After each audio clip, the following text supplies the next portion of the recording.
was to watch you guys get out of your vehicles when you arrived. I mean, your faces were absolutely priceless. Some of you guys are like, and then there's a few are like, and your kiddos, those kids who were asleep, they looked like they hadn't seen the light of day for like 12 years, something like that. It was hilarious. I know that it's been a really long day and that you probably got up really early to be here today. What time did you guys wake up to get here? Woo! I'm here at 5, 6, so you woke up at 5. I know some of you had to meet the bus at a really early hour, and so that you got up even earlier. And I know that you probably didn't sleep well last night. And so that I know that can make your car rides pretty interesting, you know? In the morning when I wake up, it takes a while for my brain to warm up. And so I can imagine that you got up, you got in the car, you're with people, and then there was a point on your trip when you realized how many babies were in your car. And you kind of thought, what in the world have I done? And then, you just have your thoughts and you're thinking, right? And you look at your mentor and you think, well, I know she can't be normal. She doesn't have any friends her own age. She's just hanging out with us all the time.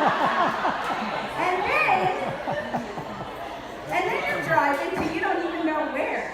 But as far as I'm concerned, and as far as you're concerned, it's like the end of the earth. It's like end of the earth is an actual location, and you're going 20 miles past end of the earth. And then you finally get here, and you see some civilization, and the doors of your car fly open, but you guys are still in shock. And so you all kind of just sat there for a second, wait, can we really get out?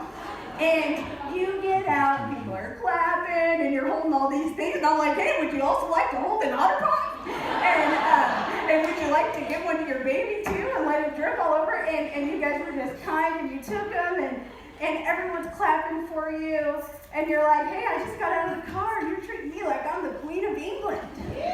And it's true, because we are so, so happy that you guys are here. Did you wonder why you had to drive to the middle of Oregon to get to Washington Family Ranch? You guys remember that? You're like, are you sure you're taking us to Washington Family Ranch? Because last time I checked, you just passed the Oregon state line. So, let me tell you how this place kind of came about. There's a family, and their name is the Washington family. Ah, Washington family. Okay, well, they owned this ranch, and they gave it to YoungLives. They said, YoungLives, we would love for you to take this ranch and make a state-of-the-art YoungLives camp for high school and middle school kids and teenage moms. And YoungLives said, we can do that. We put zip lines on there and have a really cool pond and really great facilities for everyone to come and have a great week. And so they did that. And then the Washingtons came and they saw the great time that everyone was having, and they were really pleased. And so YoungLives sat down with the Washingtons, and they said, this is the best week. We love having this camp, but there's only one problem. And the problem is this. Our camp weeks are full every week of the summer. In fact, not every kid who wants to go to camp can come to camp, so we have this long waiting list. And so they told the Washington family about their dream.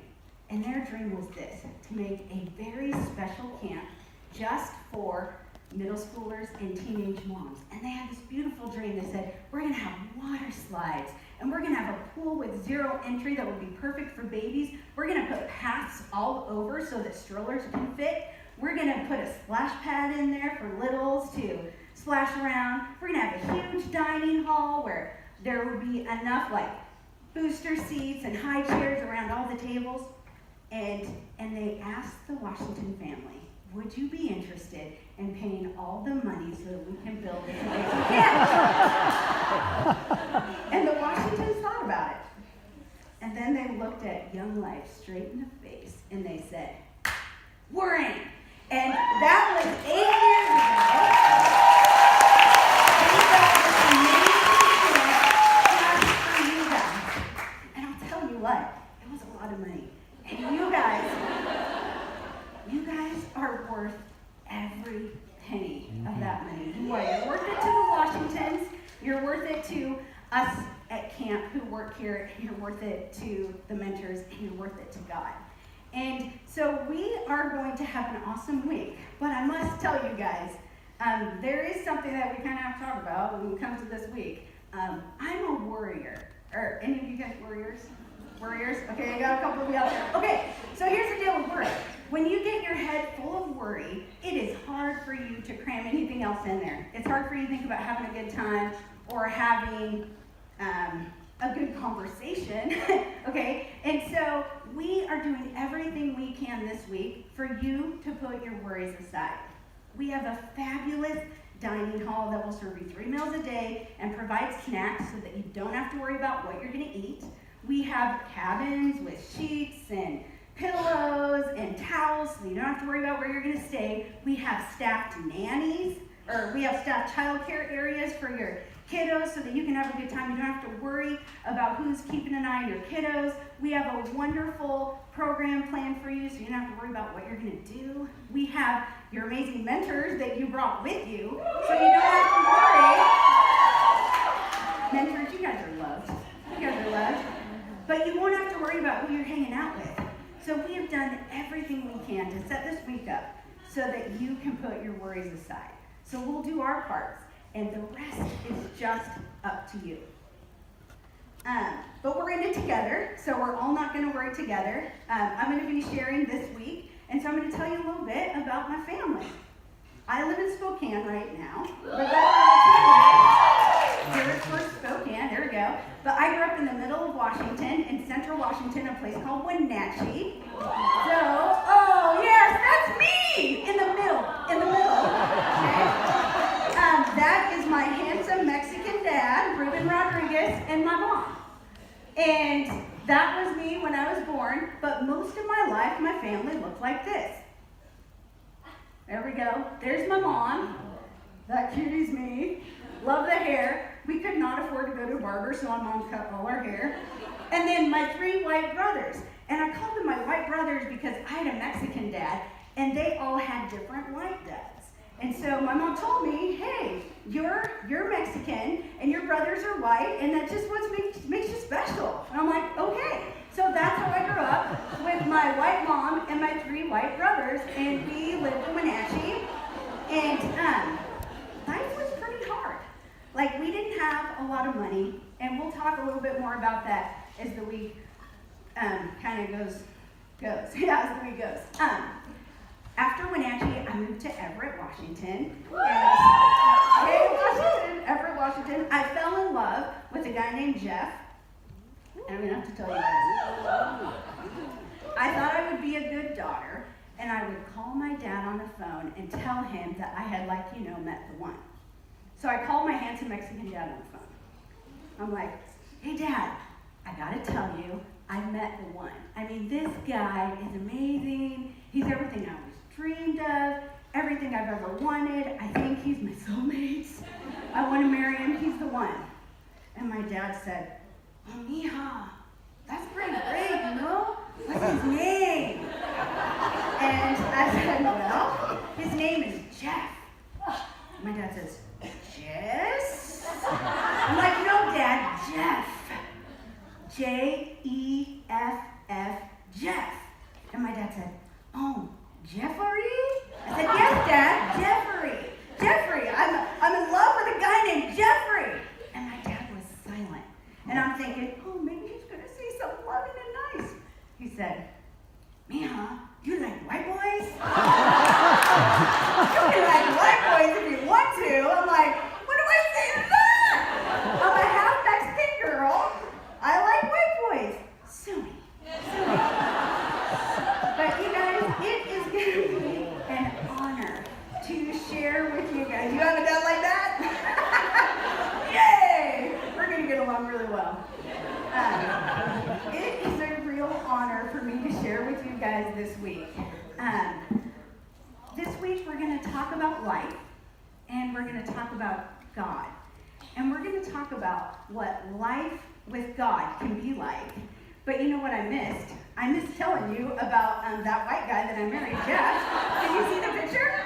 Okay, so that's my family, Jeff. I married that white guy. There he is. We have 2 kids, and I think my daughter's here. My son's probably not here. My daughter's here. She would love to meet you if you want to say hi to her. There she is. And my son's here too. He's doing boy things somewhere. Okay. But I'm absolutely honored to be here. We're going to talk about life. We're going to talk about God. And we're going to talk about what life with God looks like. In my day job, I'm a high school teacher, and I've done that for almost 20 years. And thanks. What I found is that people your age have some big questions. Like this, big questions that sound like this. Is this all to life? And maybe you have thought about this question. If there is a God, why is my life so incredibly hard? And maybe you wonder where God is when your life is hard. And maybe you wonder what God is like anyway. If God is really real, then what is he like? And God really wants each of you to know exactly what he's like. That's his desire. In God's word, it says in this letter, in this verse, this sentence, it says that Jesus is the visible expression of the invisible God. So if God is invisible and he's in heaven or wherever that is, past the end of the earth, if he's there, we can't see him, how are we to know what God's like? Well, we can look at Jesus. Jesus is God's son. God sent Jesus to earth through the most fabulous mode possible, you guys, through a young woman. A young woman who was 14 years old. She was, her name was Mary, and she didn't come from an extraordinary family, just an ordinary family, maybe even less than ordinary. And God chose Mary to bring Jesus onto earth so that everyone could see what God is like. Because God wants us to know him so bad, and God does his most amazing work through young women. I think that's pretty amazing. So, Jesus, God's son, was born, and he walked around this earth. And he, Mary had him as a son, just like you. Some of you have your littles here. And he grew up, and he was God in a bod. He was God with skin on. And so he was not an ordinary guy. Like, he would go around helping people in very extraordinary ways. He would heal people of their blindness. He would help people who had never talked their whole life to talk. He performed miracles. But he was like absolutely magnetic. Like, people wanted to see what this guy was like. He was 100% like loving and totally truthful and totally consistent. And people were curious. They're like, what in the world is this like? Is God like? What is going on with this Jesus guy? This is absolutely amazing. And he always drew a crowd because people wanted to know what God is like. Jesus had a bunch of people, following him around, and some of his friends actually wrote down the things that he said and did into this collection, into part of the Bible. And so I'm going to read you an account of something that Jesus did so that we can understand what God's like. So here's the scene, okay? Jesus gets into a boat and he goes across the lake. And right when he hits the shore, a whole bunch of people just crowd around him. And it is just like, I imagine it to be kind of like a concert, okay? Now, I don't know about you, I'm a short girl. When I go to a concert, like, if I'm in a concert, I see like butts and backs and like armpits and elbows, and that's about it. So it's hard for me to see what's going on at a concert. But I've seen music videos. And so I know that in a concert, there's just a whole bunch of people kind of piled together, just a pile of humans. And they're like, singing and waving their hands and just having a great time. And they're just smashed together. And that's what I imagine this crowd is like. Just kind of following Jesus around. So Jesus gets out of this boat. This crowd gathers because they're like, ooh, what's this Jesus guy going to do? And a very important man named Jairus, who was like a president around there, he came to Jesus and he just knelt beside him. And he's like, Jesus, will you please heal my daughter? She's sick. had heard that Jesus healed people, that he was in that business of helping people. So he's like, hey, my daughter's sick, will you heal her? Jesus says, sure. So Jesus and the whole crowd then change their direction, start walking to this important guy Jairus' house, and I'm sure it was an amazing house that you could see on Cribs. Okay. So Jesus went off with him, followed by a large crowd of people, jostling at the elbow, big crowd. Among them was a woman who had suffered from hemorrhages for 12 years and who had gone through a great deal at the hands of many doctors, spending all her money in the process. She had derived no benefit from them, but on the contrary, just got worse. So here's this lady in the crowd, and she has been bleeding from her lady parts for 12 years. Could you imagine that? And she was broke as a joke because she had spent all her money on doctors and didn't get better, just got worse. And the terrible thing about this is that in that time, if someone had an illness like that where they just bled, they were not welcome anywhere because people thought that they would get sick from being around her. So she wasn't allowed to go to any public places, places where people gather, coffee houses, or couldn't go to the store. People couldn't even stand by her on the street. And so this had gone on for 12 years, so they just overlooked her. She was invisible to them. Maybe for a while they'd see her and just kind of walk away, but man, she was forgotten. I don't know if you've ever felt like that, but that's what she's had to deal with for the past 12 years. So this woman had heard about Jesus and came up behind him under the cover of the crowd and reached out to touch his coat. And she said, if I could only touch his coat, I will be all right. And so she very bravely reaches out to touch the coat that Jesus is wearing. And guess what happens? This is nutso. Her hemorrhage stopped immediately. And she knew, she could feel it, that she was cured. But then Jesus stopped in his tracks and he said, hey, I just felt something. And everyone's kind of looking at him, and he said, who touched my clothes? And I just love this, because the Bible is just all truth. It doesn't print anything up. And his disciples are kind of sassy, right? So they're his disciples are his friends, and they're just sassy. And they're like, Jesus, duh. Armpits, backs, elbows, we're in a crowd, everybody is touching you. What is this? Who is touching me? And Jesus looked around at the faces to see who had done this. And the woman was scared and was shaking all over because she knew it was her. So she threw herself down at Jesus' feet and she told him his whole story. She told Jesus her whole story. Everything that had been happening over those 12 years. And Jesus said, daughter, your faith has healed you.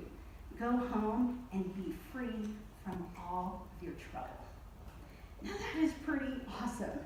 I think that Jesus is there, and first he calls her daughter. That's a loving word. That's what I would call beloved. Where if he calls someone daughter, they're the object of your love. So he called her daughter. And then what he did was he listened to her whole story. And you might think, well, he's God. Is it part of being God, having the superpower of knowing everything? And that's true. I thought Jesus, because he was God, he knew exactly what this woman was going through. And let's call this woman Flo. Is that cool? Okay? So he knew exactly what Flo had been going through. But he sat there and he listened anyway. And I think about it like this. I think he did that for her. Because have you ever had something happen to you that wasn't awesome, maybe it was kind of crappy, and then you just couldn't wait to go tell a friend about it, and you're blah, blah, blah, blah, and then vomiting all of the things that happened and how you felt on it, with words all over them. And then when you're done with that, how does it feel? Feels so good. And I think that that's what Jesus was doing with Flo. He knew what had happened, but he wanted to sit there and he wanted to connect with her. He wanted to have a connection, a relationship. And so they talked about that. And it probably, I don't know how long do you think it would take to tell someone a 12-year story?